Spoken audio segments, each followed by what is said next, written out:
ময়লা পানিও পড়বে, আবার পরিষ্কার পানিও পড়বে। কিন্তু দূষিত পানির সংখ্যা যখন বেশি হয়ে যাবে, সাগরটা নষ্ট হয়ে যাবে, সেখানে জীবজন্তু বসবাস করতে পারবে না। আমাদের দেখেছি বিগত 14 নির্বাচনের পরবর্তী থেকে আমি বলি, যদি 14 নির্বাচনের পরে যারা আমাদের সামনে ছিল, অনেকে ব্যবসা বাঁচাতে, অনেকে করতে, ওরা পরে থাকবে, ওরা কেউ মাঠে আসেনি। 14 নির্বাচনের পর দেখেন ফল করলো, বিএনপি নির্বাচন আসলো না, সবাই আওয়ামী লীগ হয়ে গেল। একটি সাউন্ডই পড়ে গেল আমাদের কাছে।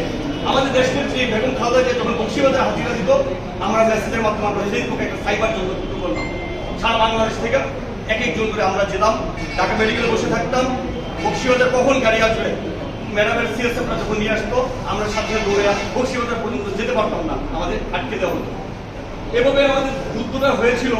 স্বাভাবিক অর্থে আমাদের যারা সিনিয়র আছে সবাই অনেক কষ্ট করছে। 5 জন একসাথে বসতে পারবো না, হয়তো কোর্টে গিয়ে কখনো মিটিং করতো, মিছিল করলে আমাদের নেত্রী যে নিপুণ রায় চৌধুরী মিছিল করতো, সবাইকে 1 ঘন্টার নোটিশে মিছিল করে দেখা যাচ্ছে কেউ যেতে পারছে, কেউ যেতে পারে না।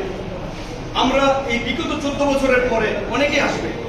আমাদের সবচেয়ে বড়, আমাদের যারা সিনিয়র নেতা আছে, যেমন এখানে আলী ভাই, রতন ভাই, আমাদের চঞ্চল ভাই, শহর মানিক ভাই, যারা আছে, আপনাদের তুলে ধরতে হবে যে আমাদের এই কর্মীগুলো কাজ করছে, এই কর্মীগুলো কাজ করে। আমি চাইছি সবাইকে নিয়ে আমাদের রাজনীতিটা করতে হবে।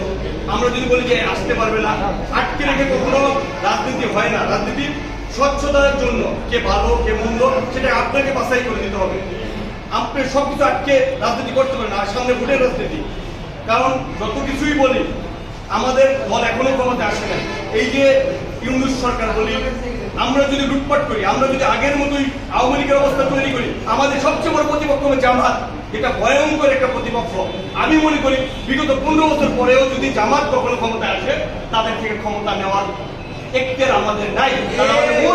আমরা লেগে আছি। আমি যাতে আলী ভাইকে পছন্দ করি না, আমি রতন ভাইকে পছন্দ করি না, আমি আরেকজনকে ভাই বানিয়ে নিয়েছি।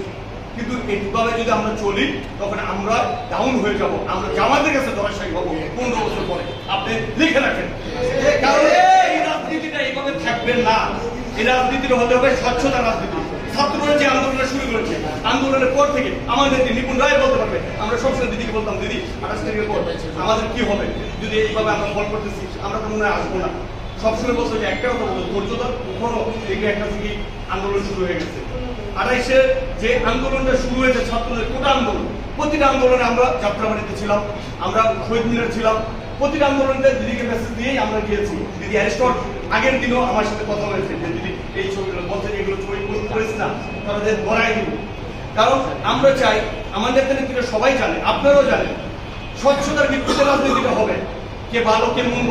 কারণ এখন মানুষ সন্ত্রাসী পছন্দ করে না। ছাত্ররা যে জন্য আন্দোলন করেছে, যে সন্ত্রাসীর বিপক্ষে, আমরা অস্ত্রের বিরুদ্ধে ইটপাটকেলে জিততে পেরেছি। আমরা আশা করি যত অস্ত্রই আসুক, তার বিরুদ্ধে আপনাদের সহযোগিতা হবে। স্বচ্ছতা দরকার হয়, জামাতের মতো সিস্টেম করবেন, আপনারা ভোট দিবেন, গোপনে ভোটের সিস্টেম করবেন, যে ভোটের মাধ্যমে আমার এই কর্মীটা এখানে দাঁড়াইবে, এখানে এটা হবে। আমাদের স্বচ্ছতা রেখে আপনারা কাজ করেন। দাদা দিদির হাতকে শক্তিশালী করতে, আপনাদের হাতকে শক্তিশালী করতে আমাদের যতটুকু সহযোগিতা প্রয়োজন আমরা করবো ইনশাআল্লাহ। আর আমাদের দলের যে প্রতিষ্ঠাটা হয়েছিল জাগদল থেকে বিএনপি 1978 সালে 1 সেপ্টেম্বর, সেই প্রতিষ্ঠা বার্ষিকী নিয়ে হয়তো আমাদের কর্মসূচি দিয়েছে আমাদের সিনিয়র নেতৃবৃন্দ। সেটা নিয়ে আমাদের যা কিছু করতে হবে, যেভাবে কর্মসূচি পালন করতে হবে, আমরা তাদের সাথে সবসময় আছি ইনশাআল্লাহ। বাংলাদেশ জিন্দাবাদ, আরেক রহমান জিন্দাবাদ, দেশনেত্রী বেগম খালেদা জিয়া জিন্দাবাদ।